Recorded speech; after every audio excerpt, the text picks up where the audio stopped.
Si Eugene ay nag-apply sa Mano-Manong Halo Walang Mixer Construction Company na pagmamayari ni Mr. Jeremiah. Sa kabila ng kakulangan sa gamit, marami pa rin silang tumuloy at napilitang magtrabaho dito. Kasama na dito ang kanyang kumparing matalik na si Alfred. Miyerkules, araw ng pagbale.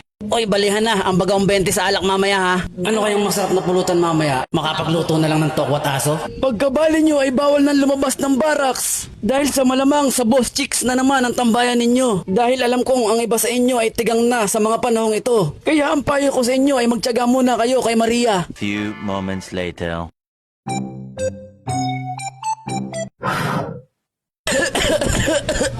Di ba't sabi ko sa inyong bawal lumabas ng barracks pagkatapos niyong bumali? Sino ang pasimuno sa inyong lumabas?